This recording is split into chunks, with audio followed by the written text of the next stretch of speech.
পলিটেকনিকে যারা ভর্তি হতে চাও তাদের জন্য কারিগরি বোর্ড এবার অনেক বেশি সিরিয়াস। এসএসসি রেজাল্টের আগেই ভর্তি বিজ্ঞপ্তির যাবতীয় তথ্য প্রকাশ করে দিয়েছে। যেখানে কি তথ্য এসেছে চলো আমরা একটু জেনে নিই।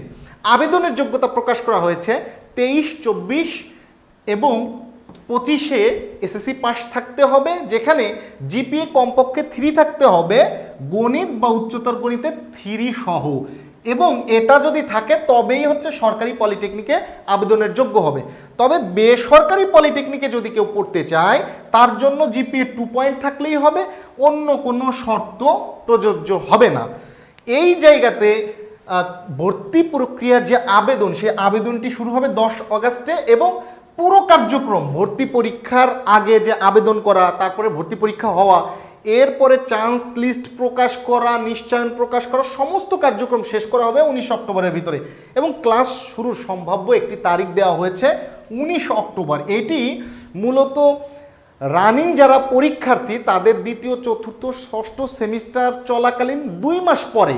এখানে কারিগরি শিক্ষা বোর্ড যেটি চাইছে সেটি হচ্ছে শিক্ষার্থীদের এইচএসসির ব্যাচের সাথে যাতে সমন্বয় করে ক্লাস শুরু করা যায় তারই একটা প্রস্তুতি, এটি সম্ভাব্য একটি ডেট বলা হয়েছে। তবে একটি বিষয় একটু মাথায় রাখা দরকার যে যেহেতু 10 অগাস্টে ভর্তি আবেদনের কার্যক্রম শুরু হবে, অর্থাৎ আমরা বলতে পারি ভর্তি পরীক্ষাটি অগাস্টের শেষ দিকে অথবা সেপ্টেম্বরের প্রথম দিকে মূলত সম্পন্ন হবে। এই জন্য আমরা দেখছি যে অনেক শিক্ষার্থী আছে তারা ভর্তি পরীক্ষার জন্য যাবতীয় প্রস্তুতি গ্রহণ করছে দারুণভাবে, আর কিছু শিক্ষার্থী আছে রেজাল্টের অপেক্ষায় আছে, কিন্তু কারিগরি শিক্ষা বোর্ডও কিন্তু রেজাল্টের অপেক্ষায় আর নেই। সো সিরিয়াস থেকে তোমাদের পড়াশোনা শুরু করা উচিত। এবং একটি বিষয় একটু গুরুত্বপূর্ণ, সেটি হচ্ছে যে আবেদনের যোগ্যতা, এখানে যোগ্যতা এটা উল্লেখ করা হয়েছে, কিন্তু চান্স নিশ্চিত হবে ভর্তি পরীক্ষার মাধ্যমে। এবং এই ভর্তি পরীক্ষা যে মাধ্যমে নিশ্চয়ন করা হবে সেখানে পয়েন্টেরও কিন্তু একটি গুরুত্ব আছে। মোট মার্কস ধরা হবে 100, যেখানে জিপিএর ভিত্তিতে ধরা হবে 30, এবং বাকি পরীক্ষা হবে 70 মার্কসের এমসিকিউ, যেখানে তোমরা ইতিমধ্যে জানো বাংলা, ইংরেজি, ফিজিক্স, কেমিস্ট্রি, ম্যাথমেটিক্স এই সাবজেক্টগুলোর সাথে যুক্ত হচ্ছে বুদ্ধিমত্তার পরীক্ষা বা অ্যাপটিটিউড টেস্ট। এই বিষয়টি তোমাদের কাছে একেবারেই নতুন, যা তোমরা একটু যদি জানতে চাও যে দেশ সেরা ডুয়েটিয়ান টিচারদের মাধ্যমে সফটম্যাক্স অনলাইন স্কুল যে প্যানেল সাজিয়েছে সেখান থেকে আমরা প্রত্যেকটি সাবজেক্টের সেরা লেকচার এনশিওর করছি। এই বিষয়গুলো তোমরা যদি পূর্ণাঙ্গভাবে জানতে চাও ডেসক্রিপশনে যাও, softmaxonlineschool.com-এর গিয়ে দেখবা যে পলিটেকনিক ভর্তি প্রস্তুতির যাবতীয় সেবা কিভাবে আমরা গ্রহণ করাবো তার পূর্ণাঙ্গ রূপরেখা দিয়ে রেখেছি। এবং সেই সাথে সফটম্যাক্সের অ্যাপে গিয়ে তুমি MCQ practice, mock test, model test দিতে পারবা। তাই সেরা প্ল্যাটফর্মের সাথে সেরা প্রস্তুতি নিতে আজই যুক্ত হও। আরও কিছু তথ্য আছে আমি তোমাদেরকে একটু জানাই। দেখবা যে আবেদনের ক্ষেত্রে পলিটেকনিকে পছন্দ দিতে হয়। এই পছন্দের জন্য 2টি শিফট থাকে, একটি হচ্ছে ডে শিফট, একটি হচ্ছে মর্নিং শিফট। মর্নিং শিফটকে প্রথম শিফট বলা হয়, ডে শিফটকে দ্বিতীয় শিফট বলা হয়। মর্নিং শিফটে স্বাভাবিকভাবে স্টুডেন্ট একটু বেশি আগ্রহ পোষণ করে, তবে তুমি উভয় শিফটে 10টি করে ডিপার্টমেন্টের পছন্দ দিতে পারবে এবং 2 ডিপার্টমেন্টে মোট 20টি পছন্দ দিতে পারবে। এই প্রত্যেক শিফটে আবেদনের জন্য তোমাকে 162 টাকা খরচ করতে হবে। পূর্ণাঙ্গ আবেদনের জন্য 2 শিফটে 324 টাকা খরচ হবে। তুমি যদি আবেদন করে ভর্তি পরীক্ষা দিয়ে চান্স পাও তবে তুমি 325 টাকা দিয়ে নিশ্চয়ন করবে।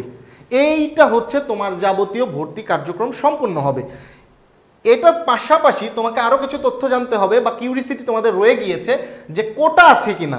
প্রথমেই বলে নিই, ভোকেশনাল বা কারিগরি শিক্ষার্থীদের জন্য এবার কোনো কোটা থাকবে না, ভর্তি পরীক্ষার মাধ্যমেই তোমাকে চান্স পেতে হবে।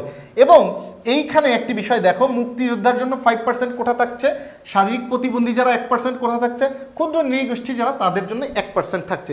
একটি গুরুত্বপূর্ণ তথ্য দিই, এই যে জিপিএর ভিত্তিতে যে 30 মার্কস থাকছে, এই 30 মার্কসটি সবাই পাবে না। যাদের গোল্ডেন এ প্লাস থাকবে অথবা কারিগরি শিক্ষা বোর্ড থেকে যেহেতু তাদের চতুর্থ বিষয় নাই, তারা যদি জিপিএ 5 পায় তাদের ক্ষেত্রে 30 মার্কস সরাসরি কাউন্ট হবে।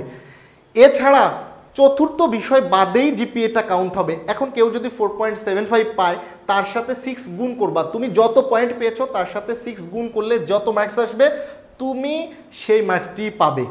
এই ক্ষেত্রে মনে রাখবে চতুর্থ বিষয় কাউন্ট হবে না। তোমাদের আরও যে কোনো প্রশ্ন যদি থাকে তোমরা কমেন্ট করলে আমরা সেই বিষয়গুলো আরও বিস্তারিত জানাবো, এবং পলিটেকনিক শিক্ষার্থীরা কিভাবে সেরা একটা ভর্তি প্রস্তুতি গ্রহণ করতে পারে এই জন্য আমরা তাদের জন্য পূর্ণাঙ্গ গাইডলাইন নিশ্চিত করার জন্য একটি সেমিনার আয়োজন করছি। সেই সেমিনারের আয়োজনের জন্য আমরা হোয়াটসঅ্যাপে একটি গ্রুপ লিঙ্ক তোমার ডেসক্রিপশনে দিচ্ছি, সেই গ্রুপেও তোমরা জয়েন হয়ে যেতে পারো, যাতে করে আমাদের এই সেমিনারে অংশগ্রহণ করে তুমি তোমার ব্যক্তিগত যে কোনো প্রশ্ন যেমন করতে পারবে, সেই সাথে আমরা সাজানো গোছানো একটি পরিকল্পিত সেমিনার আয়োজন করে তোমার সমস্ত কিউরিয়াসিটি দূর করবো ইনশাআল্লাহ।